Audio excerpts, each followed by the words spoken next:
It's the Real News Network. I'm Sharmini Perez coming to you from Baltimore.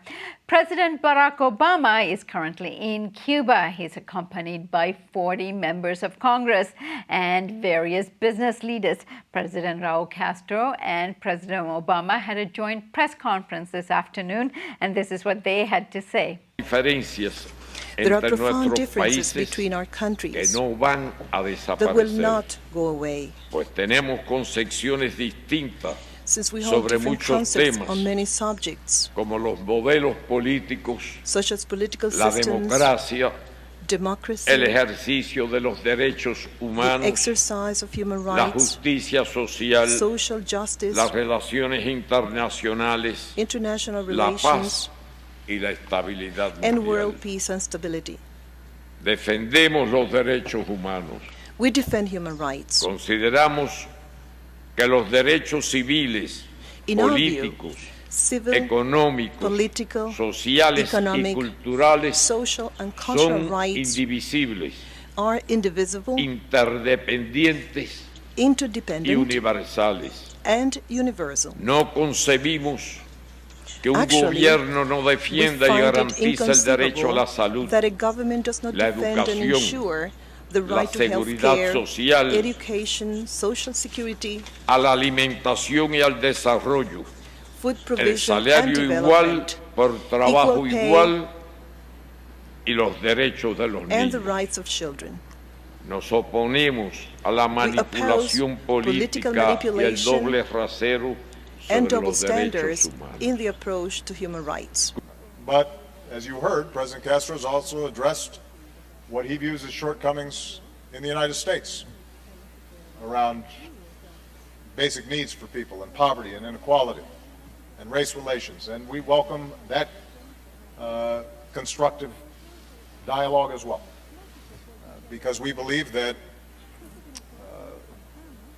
when we share our deepest beliefs and ideas with an attitude of mutual respect, that we can both learn and make the lives of our people better. On to talk about the president's trip to Havana, as well as the larger issue of U.S.-Cuba relations, is Lawrence Wilkerson. Lawrence is the former chief of staff for the U.S. Secretary of State, Colin Powell, and he's currently an adjunct professor of government at the College of William and Mary. And of course, he's a regular at the Real News Network. Larry, thank you so much for joining us today. Sharmini. So, Larry, beyond all of these niceties and baseball games and various discussions that are going on, President Castro, in his press conference statement, critiqued the United States for the double standards it's applying when it comes to human rights in Cuba. He particularly named the U.S. treatment of African Americans and the standards of poverty in this country, and said that everything is on the table when you're talking about human rights. So what do you make of that? Well, I think at the end of the day, we as Americans have to admit that there's some truth in what he's saying. That in no way, fashion, or form justifies the oppression of the Cuban people that has been quite apparent under the Castros. But it would be hypocritical to the maximum for me to sit here and to claim that there's no truth whatsoever to what Raul Castro said, or for that matter, what any critic of the United States, be he European, Japanese, or whatever, would say if he or she were speaking the truth. We do have problems in this country. I'd hasten to add that I don't think the problems approach the depth and profundity of the problems that occurred in places like the Soviet Union, that occur in Russia even today, or that occur in places like Cuba when it comes to the broad scope of human rights that we haul out from time to time to show the world is the right scope. That said, I have to admit there is some hypocrisy in what we say. And frankly, I wish as an American citizen that we would quit doing things like rendering human rights reports and so forth, and judging others by standards that we ourselves oftentimes don't live up to. I think it's rather nonsense. I think the world should deal with the world as the world is. We should report on the world as the world is. We should all strive to make it a better world. but calling our neighbors and friends officially in reports, which I think we're probably the only country in the world, perhaps the European Union does too, that deliver these reports on a consistent basis that damn other people for their governance processes and for what they do inside their own borders. I think that's counterproductive in the long run. I think it makes the Congress and others feel good, but it really doesn't add to the benefits that we hope would accrue from having good relations with the rest of the world. Now, Larry, Americans have been particularly isolating Cuba in terms of its human rights violations. And President Obama is also meeting with a group of dissidents during his visit. What are the specific pet peeves that the U.S. have in terms of Cuba? Now, you've been involved in these kinds of talks for a while now through the State Department. Give us a sense of what they are. I think the things that we discuss in the more or less track two type discussions we have with the Cubans for the last 9 years in Brazil, in Mexico, in Canada, and in Washington, and in Havana. I think the things that came up there that disturbed me the most were the lack of potential for the Cuban people because they had been restricted from participating in what I would call the almost free market of the world's economy. They lack a lot of balance in their economy because of that, and they lack a lot of opportunity. And what I mean by that, for example, this is anecdotal, but nonetheless indicative. When you have a doctor of enormous skills, or a surgeon even, or other people of functional expertise and so forth, who are earning the same or less in many cases now, than taxi drivers or others who might be more entrepreneurial because the system allows them to be, you've got a problem. You want to reward the talent, the study, the discipline, the skills within your society, at least somewhat commensurate with the dedication and the professionalism and the benefit that that skill gives to society.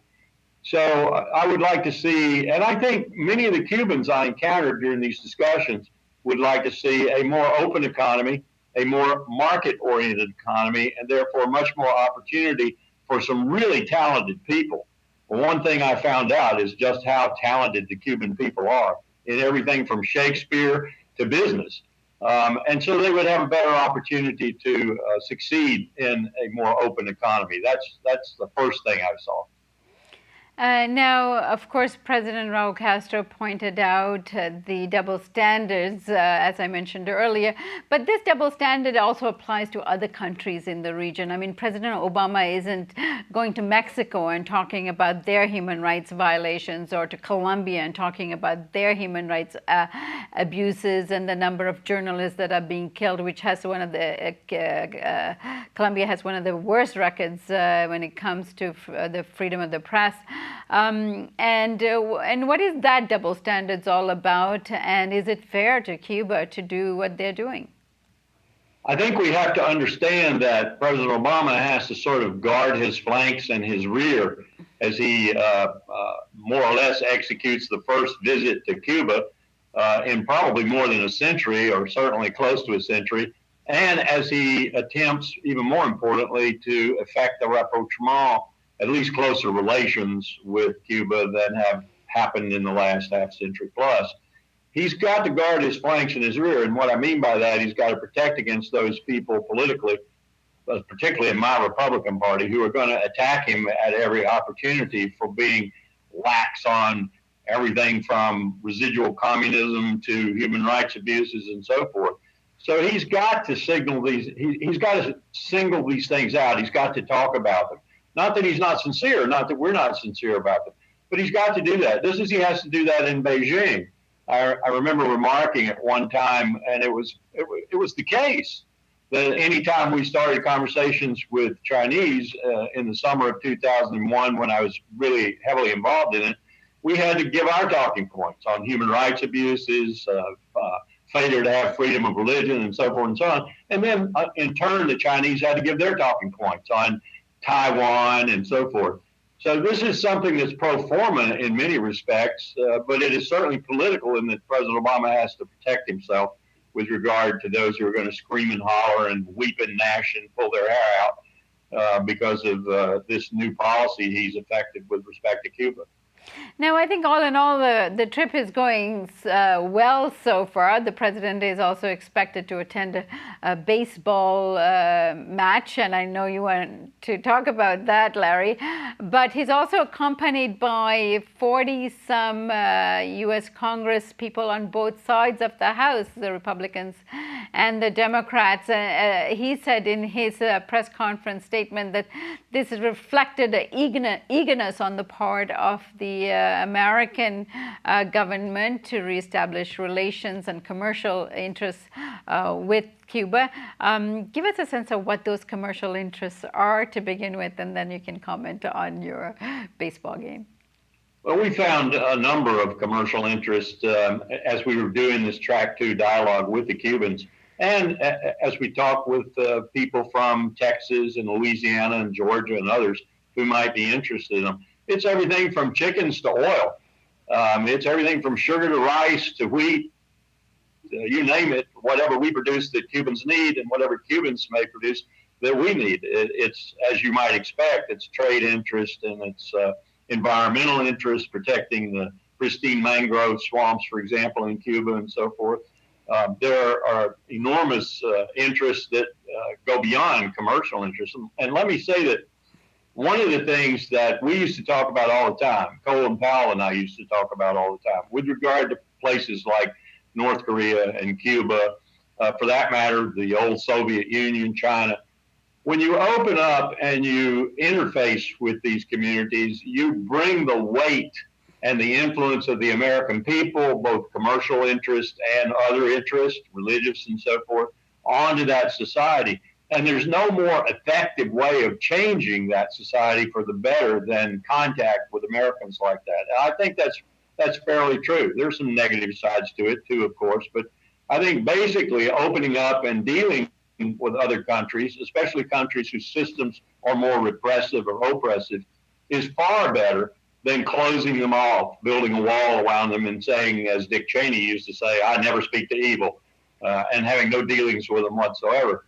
Whether those dealings are commercial or trade-oriented, which they will be, or whether they're, as I said, religious or environmental or whatever, I think those relations are very important to bringing some kind of balance to relations in general and some kind of change to the society with which we're interfacing.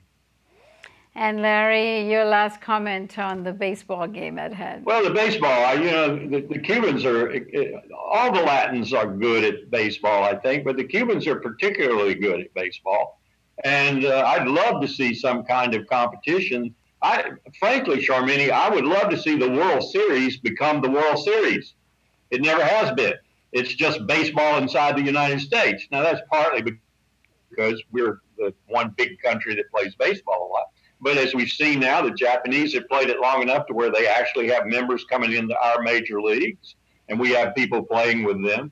The Cubans should be the same way. I'd love to see a World Series that at least was regional or maybe even global, and have teams from Japan, teams from Cuba, and teams from the Dominican Republic and elsewhere who would actually participate in such a series.